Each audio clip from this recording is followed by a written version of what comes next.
ओम नमः शिवाय। मोर प्रिय दर्शक बंधु, मोर वैदिक पूजा चैनल को आपण मान को स्वागत। वीडियो टी शेष पर्यंत देखंतु, सब्सक्राइब और शेयर करंतु।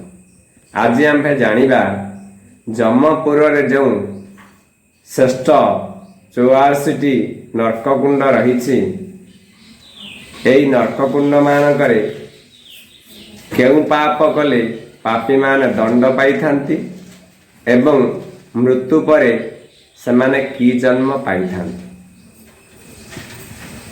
जे पर को हिंसा करे जम ताको अनल कुंड रे पकाई थाए। जो अनल कुंडरे हु हु निया जलु थाए, जेते ताहा देहरे लोम थाए सेतिकी दिन से नरककुंड रे से रही थाए।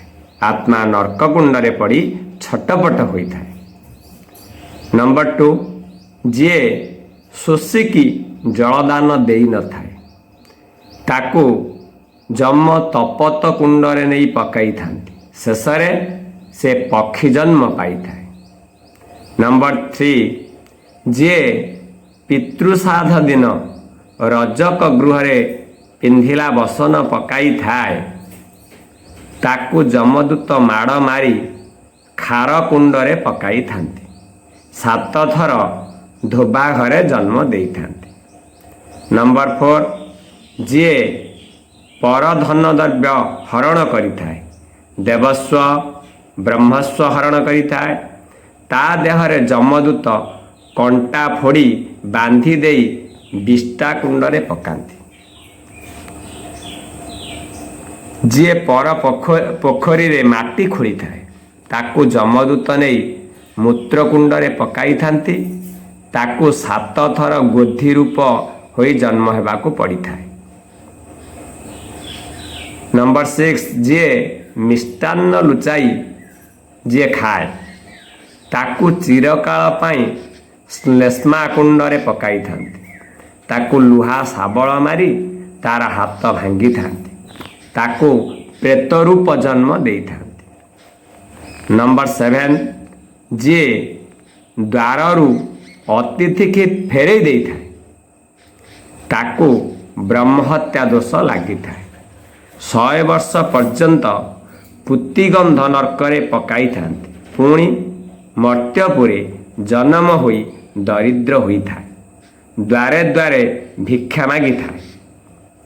नंबर 8, जी पर नारी हरण करी थाए तार मृत्यु परे ततला लुहारे माड़ मारी अश्रुकुंड रे पकाई थांती, शेषरे 7 जन्म गौरणी पोक रूपे जन्म होई थाए। नंबर 9, जे वस्त्र प्रहार करे इष्ट देवता देहरे, जी ब्राह्मणर शिर काटी थाए ताकू अश्रुक कुंड रे पकाई थांती, सेठारे सहस्र वर्ष रही थाए, शेषरे सबरी गर्भरे 7 थर जन्म पाई थाए। नंबर 10, जी हरिनाम गाई नाचिबा पूजा करिबा समय रे ताकू उपहास करे ताकू अश्रुकुंड रे पकाई थांती, ताकू चांडाल घरे जन्म करी थांती। नंबर 11, जे पर निंदा करे, जी पर संपद देखी सही न पारि थाए ताकू मलकुंड रे पकाई थांती, 100 वर्ष पर्यंत रही थांती, पुणी मर्त्यपुर रे गध रूपे जन्म होई थाए। 12, जे बधिर को परिहास करे ताकू कन्नमूल कुंड रे पकाई थांती, पुणी मर्त्यपुर रे जन्म होई 7 जन्म बधिर से होई थाए। नंबर 13, जे प्राणी को मारे धन लोभरे ताकू पोक जोक माछ पुण्य थिबा महाकुंड रे पकाई थांती, 7 थर शशक होई जन्म होई थाए। नंबर 14, धन लोभरे ଯିଏ କନ୍ୟାକୁ ବିକ୍ରି କରିଥାଏ ତାକୁ ମାଂସ କୁଣ୍ଡରେ ପକାଇଥାନ୍ତି। ଲୁହା ବାଡ଼ିରେ ପିଟି ତା ନାକ କାନରେ ତିନ୍ତୁଲିଆ ବିଛା ଛାଡ଼ିଥାନ୍ତି। ତାର ହାତ ଗୋଡ଼ ବାନ୍ଧି ଦେଇ ନିଆଁରେ ପକାଇଥାନ୍ତି। ସେ ଘୁଷୁରୀ ଜନ୍ମ ପାଇଥାଏ। 3 ଥର ପୁଣି ବାନରୀ ଗର୍ଭରେ 7 ଥର ସେ ଜନ୍ମ ହୋଇଥାଏ। ନମ୍ବର 15 ଯିଏ ପିତୃଶ୍ରାଦ୍ଧ ଦିନ କ୍ଷୌର ହୋଇଥାଏ ତାକୁ ଯମଦୂତ ମାନେ କର୍ଣ୍ଣମୂଳ କୁଣ୍ଡରେ ଯମ 100 ବର୍ଷ ପର୍ଯ୍ୟନ୍ତ ପକାଇଥାଏ।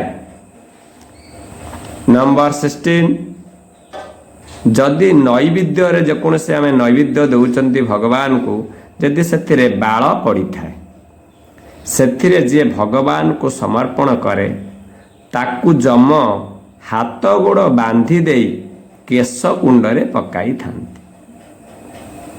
ପୁନରପି ନିଚ କୂଳରେ ଜନ୍ମ ଦେଇଥାଏ।